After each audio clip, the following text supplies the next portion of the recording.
Hello दोस्तों, हमारे YouTube channel में आपका स्वागत है।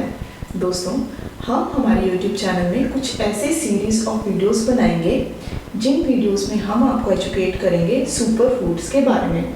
हम आपको बताएंगे कि कौन कौन से कुछ ऐसे फूड्स होते हैं जिन्हें सुपर फूड्स कहा जाता है और क्यों आपको अपनी डाइट में कोई ना कोई सुपर फूड हमेशा लेना चाहिए हर रोज़, ताकि आप अपनी इम्यूनिटी को इम्प्रूव कर सकें, आप बहुत ज़्यादा बीमारियों से बच सकते हैं और दोस्तों आप अपनी गट की हेल्थ को इम्प्रूव कर सकते हैं।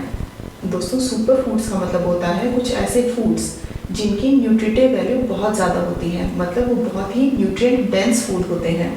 अगर आप उन फूड्स को अपनी डाइट में डेली लेते हैं तो आपको बहुत ज़्यादा न्यूट्रिशन मिलता है।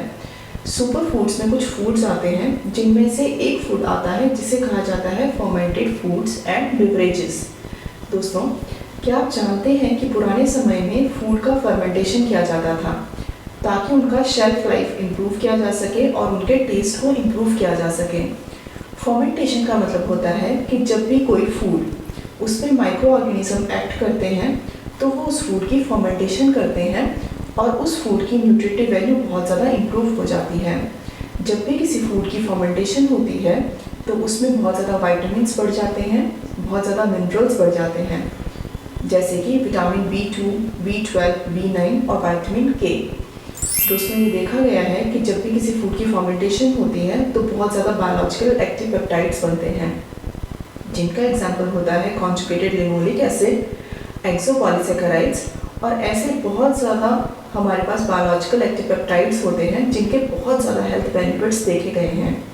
दोस्तों, बायोलॉजिकल एक्टिव पेप्टाइड्स में कुछ आते हैं जैसे एस इनहिबिटर्स और कुछ लैक्टोट्राइपेप्टाइड्स। दोस्तों, बहुत ज़्यादा वर्ल्ड वाइड स्टडीज़ की गई हैं जिनमें ये पाया गया है कि ये जो बायोलॉजिकल एक्टिव पेप्टाइड्स बनती हैं फर्मेंटेशन ऑफ फूड होने के बाद, इनका बहुत ज़्यादा हेल्थ में इम्पॉर्टेंट रोल होता है। दोस्तों, अगर हम बात करें इन बायोलॉजिकल एक्टिव पेप्टाइड्स का जो फर्मेंटेशन में बनती हैं तो उनका रोल होता है आपकी इम्यूनिटी को इम्प्रूव करने में। इनमें बहुत ज़्यादा एंटीऑक्सीडेंट्स होते हैं जो आपकी एजिंग को स्लो करते हैं। इनमें होते हैं बहुत ज़्यादा विटामिन्स और मिनरल्स और इनमें कुछ ऐसे सब्सटेंस होते हैं जैसे एस इनहिबिटर्स और लैक्टोपेप्टाइड्स जो आपके ब्लड प्रेशर को कम करते हैं, आपके ब्लड में कोलेस्ट्रॉल का वैल्यू कम करते हैं, आपको मोटापा नहीं आने देते और आपको टाइप 2 डायबिटीज़ होने से प्रिवेंट करते हैं। दोस्तों, अब हम आपको बताएंगे कि फर्मेंटेड फूड्स में क्या क्या आता है।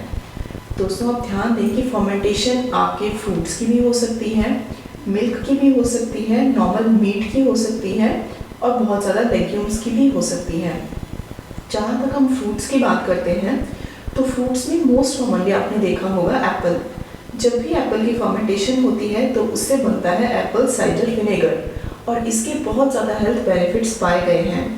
दोस्तों, जैसे कि हमने आपको बताया कि फर्मेंटेड फूड्स के बेनिफिट्स होते हैं आपके बीपी को कम करने में, आपके कोलेस्ट्रॉल को कम करने में, ये आपको मोटापे से बचाता है, आपको फ्यूचर में टाइप 2 डायबिटीज़ होने के रिस्क से बचाता है और इसके बहुत ज़्यादा एंटीऑक्सीडेंट्स प्रॉपर्टी होती हैं। लेकिन आपको ध्यान देना है कि जब भी आप इन फर्मेंटेड फूड्स और बेवरेजेस का इस्तेमाल करते हैं तो आप हमेशा मॉडरेट अमाउंट ही यूज़ करें, इन्हें बहुत ज़्यादा अमाउंट में ना खाएँ। और दोस्तों, जब हम फर्मेंटेड मिल्क की बात करते हैं तो उससे बनता है योगर्ट और चीज़। बहुत ज़्यादा स्टडीज़ में देखा गया है कि बाकी फर्मेंटेड फूड्स की तरह योगर्ट का भी बहुत ज़्यादा न्यूट्रिटिव वैल्यू होता है। इसलिए अगर आप एक हेल्दी इंडिविजुअल हैं तो अपनी डाइट में ज़रूर रोज़ योगर्ट लें ताकि आप अपनी हेल्थ को फिट रख सकें और अपने गट की हेल्थ को इम्प्रूव कर सकें।